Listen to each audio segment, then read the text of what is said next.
초대교회가 다른 종교회와 비교할 때 없었던 것 몇 가지가 있습니다. 첫 번째는 신전이 없었습니다. 신전이 없었어요.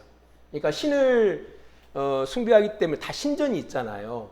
하지만 그 초대교회에는 그런 신전이 없었습니다. 잘 생각해 보세요. 지금하고. 또 한 가지는 사제가 없었습니다. 그 당시에 다른 신들을 숭배하는 사람들은 반드시 사제가 있었습니다. 사제.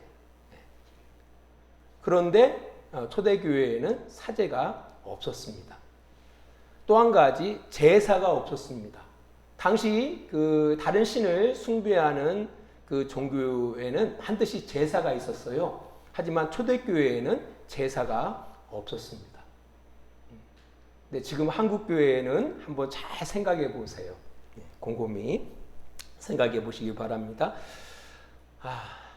우리 이런 말이 있어요. 속도가 아니라 방향이 중요하다라는 말이 있습니다. 우리들의 교회는 어떤지, 우리가 올바른 방향을 향해서 잘 가고 있는지 생각해 보아야 합니다. 결국 올바른 방향을 가고 싶다면은 성경으로 돌아가야 합니다. 그래서 성경을 열심히 연구하는 자세가 중요합니다. 우리가 단순히 익숙하게 여기는 것과 이해하는 것과는 차이가 많습니다. 그러니까 신앙생활을 오래 한 사람들은 아브라함에 대해서, 이삭에 대해서, 야곱에 대해서 익숙하게 잘 알고 있습니다. 하지만 익숙하게 아는 것과 잘 이해하는 것과는 하늘과 땅의 차이입니다. 그래서 성경을 많이 읽으면 성경에 대해서 익숙해질 수는 있어요. 하지만 이해하는 것과는 다르다라는 겁니다. 아예 성경을 읽지 않으면 또 그건 다른 문제고요. 그래서 성경을 잘 이해하기 위해서는 이게 중요해요. 성경을 잘 이해하는 것이 중요해요. 이제 그러기 위해서는 성경의 그 내용이 처음 전달되었을 때에 그 당시의 상황을 이해하는 것이 매우 중요한 겁니다. 그 상황을 이해하지 않고서는 성경을 잘 이해할 수가 없어요. 그러니까 익숙할 수는 있겠지만 이해하기는 힘들다라는 겁니다. 예를 들어서 사도행전 2장 41절에 그 말을 받은 사람들이 침례를 받으며 이날의 신도의 수가 3,000이나 더하더라. 이 말씀 우리는 읽었어요. 우리가 생각할 때 3,000명이 예수 믿고 교회에 들어왔대. 그래, 그게 어떻다는 얘기야? 아무 생각이 없을 수가 있어요. 왜냐하면은 지금의 교회를 생각하고 이 말씀을 읽기 때문에 따져볼 것이 없어요. 의문나는 상황이 없어요. 왜냐하면은 지금 한국교회 수천 명을 한 번에 수용할 수 있는 예배당을 갖춘 교회들이 많이 있거든요. 수천 명을 한 번에 수용할 수가 있어요. 그러니까 이런 시각을 가지고 이 성경을 바라보면은 질문할 것이 없어요. 그냥 편안하게 읽을 수가 있다라는 겁니다. 하지만 그 당시의 상황을 생각해 보면은 전혀 다르게 느껴진다라는 겁니다. 그 당시 예루살렘에서 나사렛 예수를 십자가에 처형을 하죠. 처형했고요. 사흘 만에 부활하고요. 그 이후에 40일 동안 제자들과 함께 하시다가 승천하십니다. 그 이후에 50일이 되는 날 성령께서 강림하십니다. 그리고 베드로에 의해서 그 베드로의 설교가 있었고요. 그 말씀을 받아서 3,000명이 예수가 그리스도라는 그 도에 가입을 하게 되어집니다. 어림잡아 한 3, 4개월 정도 그 짧은 시간이에요. 그 짧은 시간, 기독교라고 말할 수도 없는 유대교의 한 분파라고 할 수도 없었던 그때에 그 많은 3,000명이 되어지는 신자를 수용할 수 있는 어떤 공간을 갖추었다? 이건 불가능한 이야기죠. 불가능한 이야기예요. 그리고 그 당시 예루살렘에서 예수가 이단으로 여겼거든요. 그들은 이단의 계수로 처형당한 그 그리스도를 따른다라는 그 자체가 금기시되어졌던 상황입니다. 그래서 그 많은 무리가 함께 모인다는 그 자체도 불가능해 보인다라는 겁니다. 이렇게 생각해 보면은 이런 궁금증이 생길 수가 있어요. 아니 어떻게 3,000명이 예수가 그리스도라는 그 도에 가입하게 되어졌는데 그들이 어떻게 모이게 됐을까? 그들은 어떤 모임의 형태를 가지게 됐을까라는 의문이 생긴다라는 거죠. 그런 질문이 생긴다라는 거죠. 이게 이제 성경을 잘 이해하고 있는 모습이에요. 여러분 그런 생각 안 들었어요? 어떻게 3천 명이 모였을까? 어떻게 그들이 오늘 성경도 바라보니까 그들이 가르침을 받았고 서로 교제하고 떡을 떼며 기도하기에 힘썼다고 이야기하고 있는데 어떻게 교제했지? 그 3천 명이나 되는 그 많은 사람들이 어떻게 떡을 뗐지? 궁금하잖아요. 이럴 때 비로소 성경이 이해가 되어지는 거예요. 이후에 보겠지만 사도행전을 바라보면은요, 초대교회 성도들은요, 성전에서 함께 하기도 하고요, 또 때로 따로 뭡니까? 가정에서 모여서 배우고 함께 했음을 알 수가 있습니다. 사도행전 5장 42절을 바라보니까요, 그들이 성전에 있든지 집에 있든지 예수는 그리스도라고 가르치기와 전도하기를 그치지 아니하고 라고 기록하고 있습니다. 아, 그랬구나. 그 당시 예루살렘 성전이 크거든요. 성전 그 자체는 아담하지만 예루살렘 전체 그 공간이 워낙 큰 공간인지라 그들이 335 짝 써서 서로 이야기하고 가르치고 이런 일들이 있었던 겁니다. 그리고 그들이 따로 나름대로의 가정에 모여서 교회를 이뤘다라는 것을 알 수가 있습니다. 그 이후에 예루살렘에서도 이제 기독교에 대한 핍박이 시작되면서 그들은 이제 성전에서 함께 할 수가 없어요. 그래서 가정에서 소규모로 모이기 시작했다라는 겁니다. 그래서 스데반의 순교와 야고보 순교 이후에 그때는 더 이제 심각해지겠죠. 그래서 더 이제 폐쇄적으로 가정에 모이게 되었고요. 그때에는 이제 제자들과 사도들이 흩어집니다. 각 지역으로 흩어지면서 유대인의 해당들이 있거든요. 그 해당에서 모인다든지 가정이나 좀 더 나아가서 이런 어떤 조그만한 그 특별한 장소에서 모여서 모임을 행했음을 우리가 알 수가 있다라는 겁니다. 그 당시 이제 초대교회 당시 그 모임의 규모는 뭐 사도와 제자들을 중심으로 해가지고 20에서 한 40명 정도. 그러니까 한 요 정도 되어지는 그 수가 모여서 모임을 가졌음을 우리가 그 기독교 역사를 통해서 확인할 수가 있습니다. 좀 더 큰 모임은 한 100명 정도. 그것도 가정에서 이렇게 모였다라는 것을 알 수가 있습니다. 그 모임 장소는요, 그 나사렛 예수를 그리스도로 믿는 어떤 경건한 유대인들이나 이방인 유대인들이 자신의 집, 좀 살만한 사람들이 자기의 집을 개방해서 그들을 대접하고 함께하는 그런 가정교회 형태를 띄었다라는 것을 알 수가 있습니다. 이제 이렇게 될 때, 그 당시의 교회는 이랬었구나라는 분명한 이해가 생기는 거예요. 단지 워낙 한국 교회 큰 교회들이 많다 보니까 그 당시에도 이런 교회들이 천만의 말씀이에요. 이제 그렇게 이제 성경을 보니까 성경이 이해가 안 가는 거예요.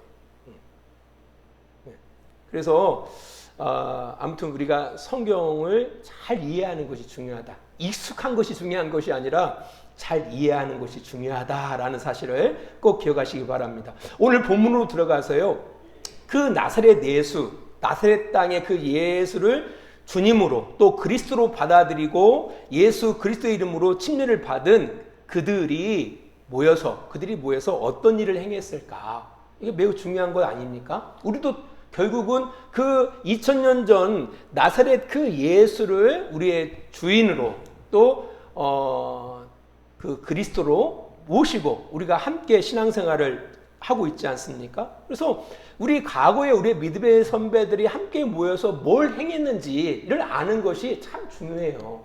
왜냐하면 우리도 동일하게 그 일을 행하는 것이 마땅하기 때문에 그렇다라는 겁니다. 오늘 본문으로 들어가서 사도행전 2장 42절은 이렇게 기록하고 있습니다. 그들이 사도의 가르침을 받아 서로 교제하고 떡을 떼며 오로지 기도하기를 힘쓰니라 라고 기록하고 있습니다.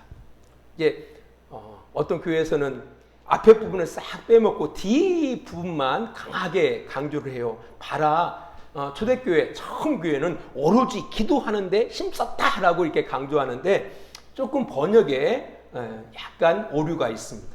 우리가 읽는 한글 성경은 기도하는데 오로지 힘썼다라고 번역하고 있지만 원래 헬라어 원문을 바라보면은 그렇지가 않아요. 그들이 힘썼던 일은 가르치는 것, 그죠? 가르치는 일과 서로 교제하는 일과 떡을 떼는 일과 기도하는 일에 힘썼다라고 번역할 수가 있습니다. 저도 열심히 노력하잖아요. 열심히 헬라어 본문을 바라보니까 이게 오로지 기도하는 데 힘썼다라고 이렇게 이게 한글 성경은 번역하고 있는데, 사실은 그들이 힘썼던 일에 대한 그 서술이 네 가지로 이야기하고 있다라는 겁니다. 첫 번째, 가르치는 것. 그러니까 가르쳤다라는 것은 배웠다라는 거죠, 성도들이. 두 번째로, 교제하는 일. 세 번째로, 떡을 떼는 일, 먹는 일. 이게 모여서 먹는 일에 힘을 썼다라는 거예요. 이제 한국계 지금 코로나19로 인해서 가장 큰 피해는 바로 뭐냐면은 함께 먹지 못한다라는 게 이게 문제예요, 사실은. 이 먹어야 되는 거거든요. 먹는 일. 네 번째가 기도하는 일. 이 네 가지에 힘을 썼다라는 겁니다. 사도행전의 저자 누가는 초대교회 안에서 힘써 행한 일들에 대해서 그렇게 이야기하고 있는 겁니다. 당연히 시대가 흘렀어요. 교회 형태는 많이 달라졌습니다. 그럼에도 불구하고 초대교회가 힘써 행했던 일을 되새겨 볼 필요가 있다는 겁니다. 이게 교회는 모이는 곳 아닙니까? 그들이 모여서 뭘 했느냐가 중요해요. 그들이 그렇게 행했단다라면 우리도 당연스럽게 그 일을 힘써 행하는 것이 마땅하기 때문에 그렇다라는 겁니다. 오늘 그 가운데 그들이 힘썼던 두 가지를 살펴보도록 하겠습니다. 첫 번째는 가르치고 배우는 일에 힘썼다라고 성경은 이야기하고 있습니다. 신앙은 암과 뗄래야 뗄 수 없습니다. 우리가 어떤 일을 하더라도 마찬가지예요. 어떤 일을 하더라도 알지 않고서는 안 되는 겁니다. 먼저 알아야죠. 그래야만이 그 일을 행할 수가 있는 겁니다. 앞전에 그런 말씀을 드렸습니다. 회개라는 단어가 많이 오해되고 있는데, 회개라는 것이 단순히 뉘우치다, 돌이키다라고 생각하는데요. 그 전에 회개라는 것은 우리 인식의 지평이 확장되어지는 것을 회개라고 말하는 겁니다. 그러니까 인식 지평이 확장된다라는 것은 바로 뭐냐면은 알미 확장된다라는 겁니다. 신을 인식하지 않고서는 신을 향하여 진정한 예배를 드릴 수가 없어요. 여러분들, 우리가 하나님 앞에 예배할 수 있는 것이 신에 대한 인식이 생겼기 때문에 하나님 앞에 예배할 수가 있는 거거든요. 그런 인식이 확장되지 않는 한 뉘우친다 이런 건 불가능해요. 사람이 변화된다, 그거 불가능해요. 아무리 우리가 이야기를 하더라도 그건 잔소리에 불과해요. 잔소리에 불과해요. 그래서 신앙이라는 것은 결국 암과 뗄래야 뗄 수가 없다라는 겁니다. 예수님께서도 공생의 기간을 통해서 가장 중점적으로 행했던 것이 바로 뭡니까? 하나님 나라와 복음에 대해서 가르치셨습니다. 가르치셨다라는 거예요. 뭐가? 하나님 나라에 대해서. 가장 큰 가르침이 뭡니까? 하나님의 나라가 여기 있고 저기 있는 것이 아니라 바로 너희 안에 있다. 하나님 나라가 너희 안에 있다. 여러분들 믿으십니까? 여러분 안에 하나님의 나라가 있다는 사실을 믿으십니까? 죽어가는 나라가 아니에요. 이미 시작되어진 나라입니다. 시작되어진 나라. 여기 일부 예배는 나이가 그래도 약간 지긋하신 분들이 예배하기 때문에 여러분 희망을 가지고 사셔야 돼요. 우리가 지난주에 그 한 집사님하고 교제하는데 죽음에 대해서 잠깐 이야기가 나왔어요. 죽음 끝이 아닙니다. 하나의 과정이에요. 그러니까 우리 신앙이라는 것이 그렇습니다. 이미 시작되어진 하나님의 나라를 사는 거예요. 사는 거.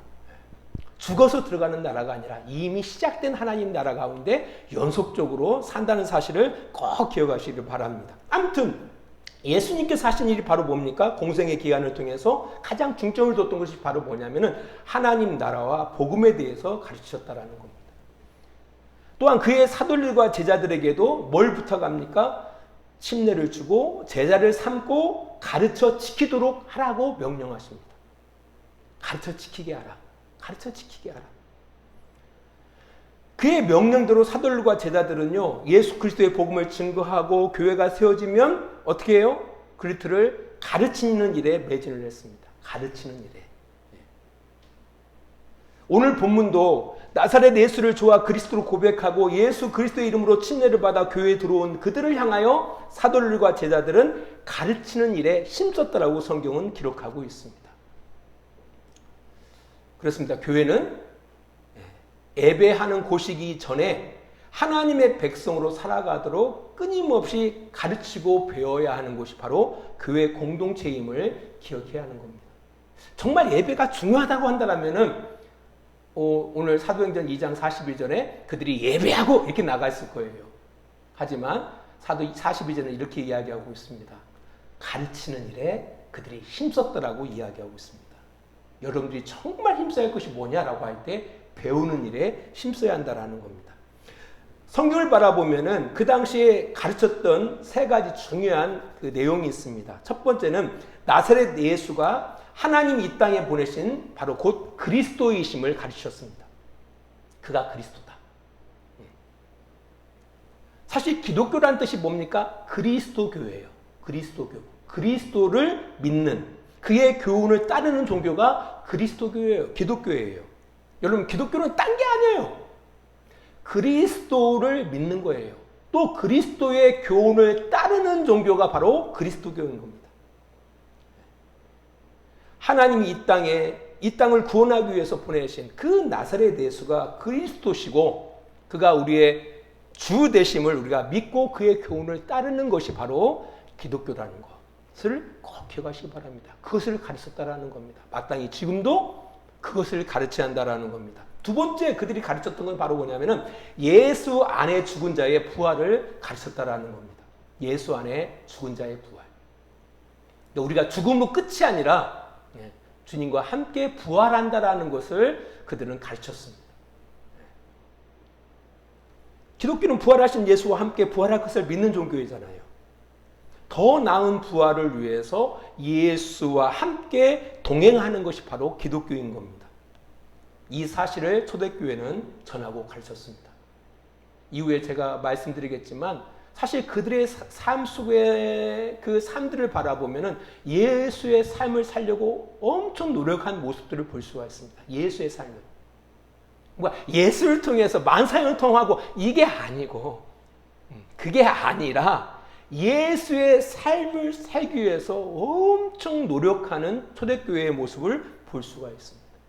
예수와 함께 죽고 예수와 함께 사는 삶을 그들이 가르쳤고 그들은 배우고 그대로 지키고 살려고 노력하는 공동체였다는 사실을 기억해야 돼요. 당연히 우리가 전해야 할 것이고 우리가 가르쳐야 하고 우리가 배워야 할 내용인 겁니다. 세 번째 내용은 하나님의 나라와 예수 그리스도의 교훈을 가르쳤다라는 겁니다. 이 땅에 시작된 하나님의 나라. 이 땅에서 하나님의 백성이 어떻게 살아가야 할지 그것을 가르쳤고 성도들은 배웠다라는 겁니다. 그러니까 그 당시 로마 정부가 왜 기독교를 그렇게 박해했을까? 그 이유가 있어요. 그 이유가. 그들의 가치관, 그들의 세계하고는 너무 다르게 살아갔거든요. 너무 다르게. 한번 곰곰이 생각해 볼 필요가 있어요. 지금은 우리가 보면은 교회는 많아지고 믿는 사람들은 많아졌지만 사실 기독교의 그 가치관과 기독교의 세계관을 가지고 살아가는 사람 찾아보기 힘들잖아요. 다 세속에 물들어서 자기 욕심대로 살아가고요. 황금 맞는 주위에 물들어져 가지고 돈이 최고요 하고 살아가고 있고요. 그렇게 살지 않았다라는 거예요. 초대교회 성도들은 기독교적인 생각을 가지고 살아갔다라는 겁니다. 기독교적인 세계관을 가지고 가치관을 가지고 살아갔다라는 겁니다. 그것을 가르쳤다라는 거예요. 그들은 그렇게 배웠고 그렇게 실천하면서 살아갔다라는 겁니다. 우리 주양교회와 우리 성도들이 그 일을 향해서 가르쳐야 하고요. 우리 성도들은 끊임없이 배워야 한다라는 겁니다. 이제 마지막으로 두 번째 그들이 힘썼던 것, 교제하는 일에 힘을 썼습니다. 교제라는 그 헬라어 단어가 코이노니아입니다. 코이노니아. 어렵죠? 근데 유식하게 만들어요. 코이노니아. 헬라어로. 이것을 한글로 표현하기는 너무 어렵습니다. 왜냐하면 그 안에 이 코이노니아라는 단어 안에 담겨진 의미가 너무 광대해요. 해서 우리는 지금 교제라고 표현하고 있지만 그것으로 담기에는 의미가 더 커요. 이제 그럼에도 불구하고 이 단어가 얼마나 중요한지 교회를 설명하는 가장 중요한 단어가 코이노니아입니다. 교회를 코이노니아라고 그래요. 이 교회를 코이노니아. 사실 지금처럼 개인주의가 사회 전방에 깊이 정착되어진 세상 속에서 살아가는 시대에 정말 교회가 회복해야 할 것이 바로 이 코이노니아예요. 이 교회의 정체성이기도 합니다. 제가 성경에서, 이 신약 성경에서 코이노니아라는 단어가 어떻게 쓰였는지를 일일이 찾아보니까 몇 가지로 이렇게 묶을 수가 있어요. 묶을 수가 있는데, 한 가지는 동료애, 여기에 가장 많은 의미를 사용했더라고요. 코이노니아라는 단어가 의미하는 가장 그 많은 내용이 동료애로 표현할 수 있어요. 동료애. 우리 직장 생활 하면서 그러잖아요. 내가 좀 힘든 일을 해야 상대방이 좀 편하게 쉬게 할 수 있잖아요. 뭐 이런 거예요. 이제 그를 좀 편하게 하기 위해서 내가 좀 더 좀 고생을 감당하는 거죠. 또 그 사람이 힘들 때 함께 해주는 거죠. 이런 동료애를 코이노니아라고 성경은 이야기하고 있어요. 또 한 가지는 뭐냐면 어떤 가치 있고 의미 있는 일에 함께 하는 것. 이것을 코이노니아라고 해요. 코이노니아. 우리가 예를 들어서 뭐 재작년에 우리가 봄철 맞이 대청소할 때 교회 공동체에서 가치 있는 일에 함께 막 와서 뭐 쓰레기도 함께 치우고 막 이런 거 하잖아요. 이걸 코이노니아라고 해요. 또 한 가지 좀 굵직한 의미가 나누어 주는 것을 코이노니아라고 해요. 나누어 주는 것. 그래서 구체적인 예를 하나 들어보면은요, 그 당시에 예루살렘 교회에 그 물질적으로 많은 어려움이 있다는 소식을 마게도냐와 아가야에 있는 교회들이 그 소식을 듣고 그 성도들이 기쁜 마음으로 얼마의 연보를 모아서 보냅니다. 이게 로마서 16장에 나와 있는데요. 이때 연보가 코이노니아예요. 연보, 헌금이 코이노니아라는 거예요. 여러분들 이게 헌금을 하나님 앞에 드리잖아요, 우리가. 이게 코이노니아라는 거예요. 저도 이 코이노니아에 대해서 이렇게 살펴보면서 연보가 코이노니아였구나. 아니, 교회를 떠나서 우리 교회에서 누가 힘들고 뭐 할 때 함께 협력하고 이거 충분히 이해할 수가 있어요. 하지만 지역이 달라요. 한참 먼 데 있는 그 교회도 뭡니까? 예수를 그리스도로 주로 모시고 함께 공동체를 이루고 있는 그 교회의 어려움을 만났을 때에 우리가 나름대로 힘을 써서 헌금을 모아서 그들에게 연보를 보냈단 말이에요. 이것을 코이노니아라고 한다라는 얘기예요.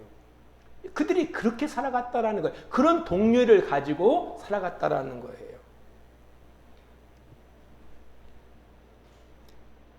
여담이지만 당시 초대교회에 금식을 자주 행했어요. 금식 기도가 아니라 금식. 왜냐하면 그 당시 성도들은 모두 어려운 형편 가운데 살고 있었어요. 이제 그러다 보니까 그들보다 더 어려운 성도나 교회를 섬기기 위해서 돈을 모은다는 게 쉽지 않거든요. 왜? 돈을 모으고 사는 사람들이 별로 없었기 때문에. 그래서 어떤 일을 행했느냐라고 할 때 금식을 하는 거예요. 금식을. 우리가 하루 굶는다 해서 죽지는 않잖아요.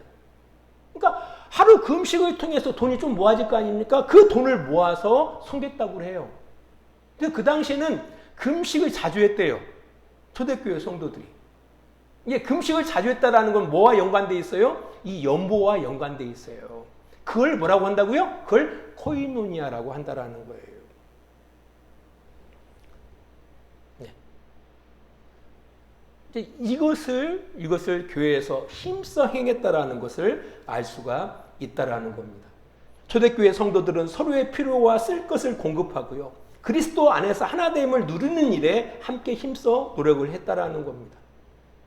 사실 이게 하나님의 나라인 거예요. 그러니까 그 당시 초대교회 공동체 그 자체가 그들은 하나님의 나라를 누리고 있었다라는 거예요. 하나님 나라가 그게 하나님 나라죠. 나는 천국 가고 너는 안 믿었지. 그게 무슨 하나님의 나라예요. 그런 나라는 하나님의 나라가 아니죠. 나는 믿었으니까 천국 가는 거야. 너는 안 믿었으니까 지옥 가는 거야. 이게 아니죠. 어떤 힘든 일이 있을 때 네가 죄 졌으니까 힘들지. 네가 방만하게 살았으니까 힘들지. 교회 공동체에서 그건 하나님의 나라가 아니죠. 예수 그리스도의 정신을 본받아서 예수 그리스도의 삶을 실천했다라는 거죠. 그들의 아픔을 그들의 아픔으로 여기지 않고 나의 아픔으로 여기고 함께 보듬어주고 함께하는 그런 공동체로 그들이 살아갔다라는 거죠. 그러니까 이 땅에서 누리는 하나님의 나라를 그들이 누리고 살았다라는 겁니다. 우리 주양교회도 사실 그 정신을 본받아야 돼요. 그리스도 안에서 형제요 자매요 말만이 아니라 진정한 형제 우애를 실천하고 교회의 몸과 머리 되신 예수 그리스도의 지체들로 서로 돌아보고 협력하는, 또한 의미 있고 가치 있는 일에 함께 동참하는 일에 힘쓰는 그런 교회가 되어야 한다는 겁니다. 우리가 힘써야 할 것 두 가지. 그 이해 것은 이제 다음 주에. 첫 번째 뭡니까? 뭘 힘썼다고요? 그들이 뭐 하는데? 가르치고 배우는 일에. 두 번째 뭐에 힘썼다고요? 교제하는 일에, 코이노니아 하는 일에 힘써 행했다라는 사실을 꼭 기억하시기 바랍니다. 기도하겠습니다. 하나님, 우리들보다 먼저 교회를 이루었던 우리의 믿음의 신앙의 선배들을 통해서 지금 위기 가운데 있는 우리들의 교회를 보게 됩니다. 그들이 모여 힘썼던 이들을 보게 하시니 감사합니다. 그들의 힘썼던 이들을 본받아 우리도 힘써 우리가 섬기는 이 교회 가운데 행할 수 있도록 주님 인도하여 주시옵소서. 이제는 우리를 사랑하시는 우리 아버지 하나님의 그 크신 사랑하심과 예수 그리스도의 십자가의 은혜하심과 성령의 감화와 감동과 지키시고 인도하심이 오늘도 시간을 구별하여 주님 앞에 예배하고 영광 돌리는 귀한 성도들의 머리 위에, 또한 그들의 가정과 직장과 사업장 위에 이제로부터 영원토록 늘 함께해 주시기를 간절히 축원하옵나이다. 아멘.